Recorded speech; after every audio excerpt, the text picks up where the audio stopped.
So all of the problems we just talked about are things that can go wrong on the voter's PC, their client-side threads. There's some equally worrisome problems that can happen on the server, the web server that the voting officials maintain in order to provide that website and to accept the ballots that voters submit. Now, the sad state of Internet security is that both client-side and server-side threats are extremely widespread problems in other kinds of online applications, and both very hard to defend against.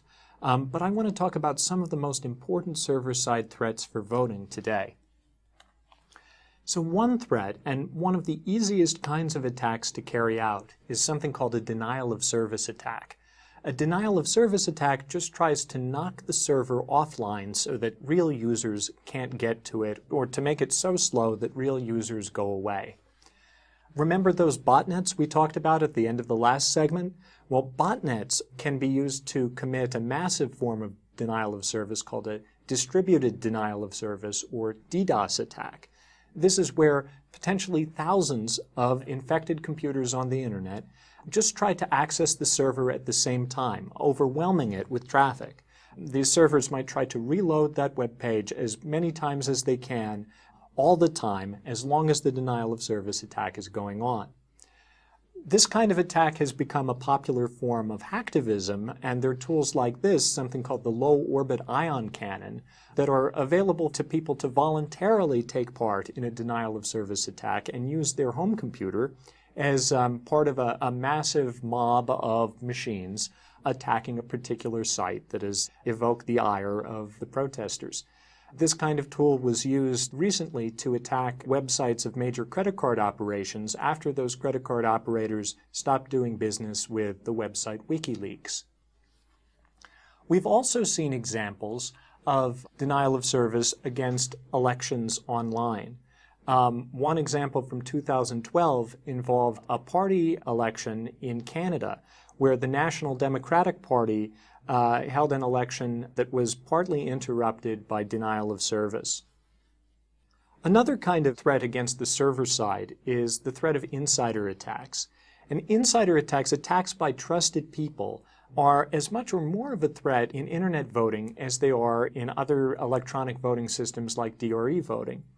So the insiders include people who develop the Internet voting system, people who are running the systems for the elections, the election authority, people who make other pieces of software, commercial off-the-shelf software, for instance, that's running on those machines. Insider attacks are particularly severe, a particularly severe possibility with online voting, because it's not simply enough to set the system for the election and then go away. Any online service has to be able to respond to attacks as they happen.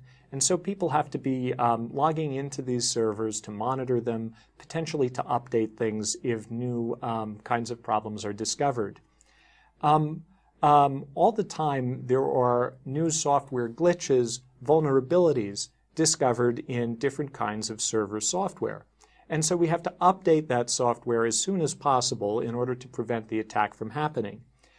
With an online voting system, we're faced with two possibilities. If an attack is discovered shortly before the election, we can either update the software and install new software that potentially hasn't been tested, hasn't been vetted for kinds of flaws or insider attacks embedded in it, or we can wait and not update the software, but then we're running an election on something that's already known to be vulnerable. So we're faced with an extremely difficult, perhaps impossible choice there. Since an online voting system has to count votes in secret like any other kind of voting system, this just further complicates defenses against insider attacks, since we can't be constantly monitoring the results as things are going on. From the voter's perspective, with a simple online voting system of the model that we described at earlier in this lecture, there's just voters have to take the word of the election authorities and the people who develop the server software. that their votes are actually being counted. Another kind of threat is remote intrusion, and this is the sort of thing that is enabled by bugs, glitches, vulnerabilities, as we call them, in online server software. If there are certain kinds of flaws in the software that's serving the website, then remote parties can get in. Attackers can access the servers, potentially run software on them, potentially change data on them, steal data, etc. In the context of voting, this is really, really scary since the server is maintaining what is usually the only copy of the votes. Now, a particularly dangerous kind of server-side intrusion is the result of something we call an advanced persistent threat, or APT. And what an advanced persistent threat is this is an attacker who is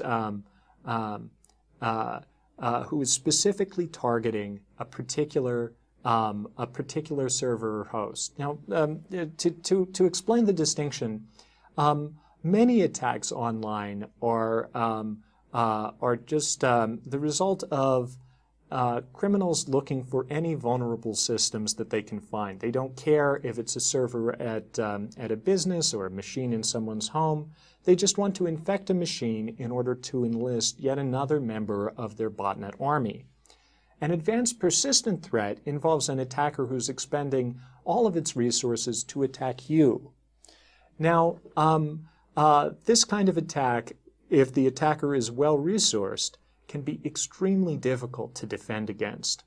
Some evidence from recent years for this is that Google, the Pentagon, even the RSA security company that makes those secure authentication tokens that you probably use at work, all of these have been compromised by advanced persistent threats and had valuable data stolen. So if companies like this and organizations like the Pentagon that have incredible security resources and so much at stake can't defend against advanced persistent threats, then what are the odds that an election authority can? I don't think they're very good. Some advanced persistent threats in recent years are believed to have originated from foreign governments, and state-sponsored attacks are probably the scariest threat against internet voting systems. To give you one example, this is probably the best-known state-sponsored attack, a piece of malware that researchers discovered and named Stuxnet was found spreading around on the internet. But when researchers looked at it, they found that it was vastly more complex than almost any other piece of malware they had discovered to date. Furthermore, when they tried to figure out where in the world computers were infected, plotted it on a map like this, they found that the majority of the infections were located in computers in Iran. We later learned from leaks from the White House that Stuxnet was developed as a partnership between intelligence services in the US and in Israel, and its purpose was to target and sabotage the Iranian nuclear program. This is one of the best documented instances we have to date of state-sponsored malware being used essentially for cyber warfare purposes. But you can imagine if the resources of the state could be directed to interfere with a national program like Iran's nuclear program, then a covert operation sponsored by foreign governments to interfere with an election, to change votes and influence national policies, is well within the realm of possibility. And we just don't know how to defend against well-resourced advanced persistent threats and state-sponsored attacks like this. The state of computer security is not developed to the point where we can reliably defend against them. So with all these threats, I think we need to put them in context a little bit and look at a couple of comparisons. The first comparison I want to discuss is between internet voting and postal voting. How do the threat scenarios differ? If we vote by mail, is internet voting really that much more dangerous? Well, both of them suffer from some of the same problems, the same risks of coercion or vote buying that they create because they provide such weak ballot secrecy protections. But internet voting has some aspects where it's much more dangerous. Because attackers could target the centralized server that's collecting all of the votes, that's one point that they could get into and change everything in the election. With the postal system, possibly a large conspiracy within the post office could open ballots and change votes, but this would be much more difficult to do without getting caught. Another distinction has to do with denial of service. With an internet voting system, it would be relatively easy to attack the servers and knock them offline for the period of voting. With the post office and postal voting, it's very, very hard to make all of the ballot papers not be delivered without anybody noticing. Another distinction that I want to draw is between internet voting and online banking. Something I hear all the time is, I can bank online, why can't I vote online? This is the 21st century. Well, it turns out that voting and e-commerce are radically different problems, and in many ways, voting is a much more difficult security problem to solve. And that comes from that tension I talked about in the beginning between integrity and the secret ballot. So with online banking, we have a lot of protections involved that involve disclosing what it was you bought or how much money you spent or earned. These are things like receipts that might be sent to you saying what you bought, a credit card statement at the end of the month, a bank statement showing how much money is in your account. In addition to this, back at the bank, they're doing double ledger accounting with carefully controlled audits. They're keeping track of every dollar at all times. So with voting, these protections just can't be implemented because the election authorities aren't allowed to just have a list of every person and how they voted. We can't give you a receipt because that would just make vote selling and vote buying that much easier. We can't have the election authorities monitoring every transaction on the granularity of the votes on the ballot, because that could be tied to the identity. So those kinds of protections just can't be implemented in voting because of the secret ballot. Another difference is with online banking, if there's fraud, then odds are extremely good that you're going to notice. Someone's stolen your money. At some point, you'll go to buy something, and there won't be any money left in your account. The transaction won't go through. With internet voting, if someone has shifted votes from one column to another, we may never notice. So for all of these reasons, internet voting is a much harder problem than online banking. But guess what? Banks suffer many, many millions of dollars of fraud online every year. But it's just part of the cost of doing business to accept that these attacks take place.